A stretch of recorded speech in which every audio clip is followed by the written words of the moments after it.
उत्तर प्रदेश के छोटे से गांव बरहूपुर में एक अजीब डर सदियों से जिंदा था। हर साल ठीक रात 2:17 बजे गांव के बाहर पुराने पीपल के पेड़ के पास घंटियों की आवाज सुनाई देती थी, लेकिन वहां कोई मंदिर नहीं था। लोग कहते थे जिसने भी उस आवाज का पीछा किया वो कभी पहले जैसा वापस नहीं आया। और इसी गांव में रहता था 22 साल का लड़का राघव। उसे भूत प्रेत पर बिल्कुल विश्वास नहीं था, लेकिन उसे नहीं पता था कि एक रात उसकी जिंदगी हमेशा के लिए बदलने वाली है। बचपन से राघव ने उस पेड़ की कहानी सुनी थी। 40 साल पहले एक दुल्हन की बारात गांव से गुजर रही थी। रात अचानक तूफान आया, घोड़े बेकाबू हो गए, आसमान में बिजली चमकी और उसी अंधेरे में दुल्हन गायब हो गई। ना शव मिला, ना कोई निशान। उसके बाद हर साल 2:17 बजे घंटियों की आवाज आने लगी। गांव वालों ने उस रास्ते पर जाना छोड़ दिया, लेकिन राघव को लगता था ये सब अंधविश्वास है। एक दिन उसने अपने दोस्तों से कहा, आज रात मैं सच पता लगाकर रहूंगा। दोस्त डर गए, लेकिन राघव नहीं रुका। रात 2 बजे पूरा गांव सो चुका था। राघव मोबाइल की टॉर्च लेकर अकेला निकल पड़ा। हवा बिल्कुल शांत थी, लेकिन जैसे जैसे वो पीपल के पेड़ के पास पहुंचा, ठंडी हवा चलने लगी। अचानक टन टन टन घंटियों की आवाज। राघव रुक गया, उसकी सांसें तेज हो गई। फिर उसने देखा पेड़ के नीचे कोई खड़ा था। लाल जोड़ा, लंबा घूंघट, पैरों में पायल, लेकिन उसके पैर जमीन से कुछ इंच ऊपर थे। राघव का गला सूख गया। धीरे धीरे वो आकृति उसकी तरफ बढ़ी और फिर बहुत धीमी आवाज आई, मुझे मेरे घर पहुंचा दो। अचानक उसके हाथ में एक पुराना शादी का कार्ड आ गिरा।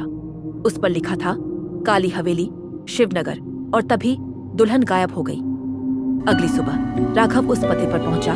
गांव से दूर जंगल के बीच एक टूटी हुई हवेली खड़ी थी। दरवाजे जंग लगे हुए थे, दीवारों पर काले निशान थे, जैसे वर्षों से वहां कोई नहीं आया हो। राघव अंदर गया। अचानक पीछे से आवाज आई, तुम यहां क्यों आए हो? एक बूढ़ा आदमी खड़ा था। राघव ने शादी का कार्ड दिखाया। कार्ड देखते ही बूढ़े की आंखों में आंसू आ गए। वो कांपती आवाज में बोला, ये मेरी बेटी निशा का कार्ड है। वो शादी वाले दिन गायब हो गई थी। राघव सब कुछ बता देता है। बूढ़ा आदमी डर जाता है, फिर धीरे से कहता है, उस रात कुछ बहुत बुरा हुआ था। बूढ़ा आदमी बताने लगा, निशा की शादी उसकी मर्जी के खिलाफ हो रही थी। वो किसी और से प्यार करती थी, लेकिन परिवार ने उसकी बात नहीं मानी। शादी वाली रात निशा भागने की कोशिश कर रही थी, तभी भयानक तूफान आया और उसके बाद वो गायब हो गई। लेकिन बूढ़े आदमी की आंखें कुछ छुपा रही थी। राघव को शक हुआ। रात में वो हवेली में ही रुक गया। आधी रात उसे ऊपर से पायल की आवाजें सुनाई दी, छम छम छम। वो धीरे धीरे सीढ़ियां चढ़ा। ऊपर एक कमरा बंद था। दरवाजा खुद ब खुद खुल गया। अंदर दीवारों पर खून जैसे निशान थे और कमरे के बीचों बीच एक पुराना आईना।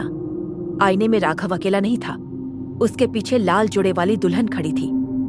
राघव डरकर पीछे मुड़ा, लेकिन वहां कोई नहीं था।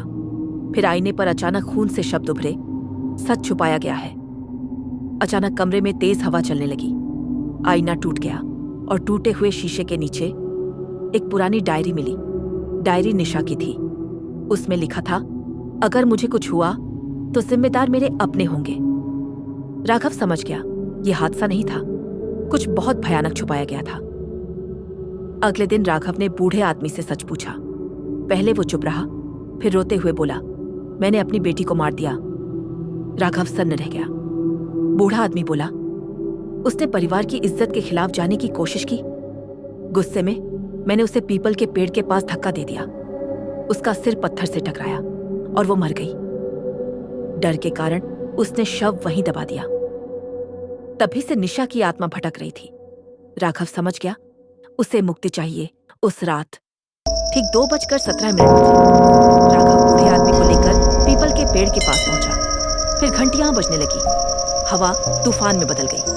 पेड़ के नीचे लाल जोड़े वाली दुल्हन दिखाई दी। इस बार उसका चेहरा दिख रहा था, आंखें पूरी सफेद, चेहरे पर खून। बूढ़ा आदमी रो पड़ा, बेटी मुझे माफ कर दो, अचानक जमीन कांपने लगी। पेड़ के नीचे की मिट्टी खुद ब खुद हटने लगी और वहां एक कंकाल पड़ा था, लाल चूड़ियों के साथ। बूढ़ा आदमी टूट गया। उसने अपनी बेटी के अवशेषों का अंतिम संस्कार किया। जैसे ही आग जली, दुल्हन मुस्कुराई। धीरे धीरे उसका शरीर धुएं में बदलने लगा और फिर वो हमेशा के लिए गायब हो गई। घंटियों की आवाज बंद हो गई, हवा शांत हो गई।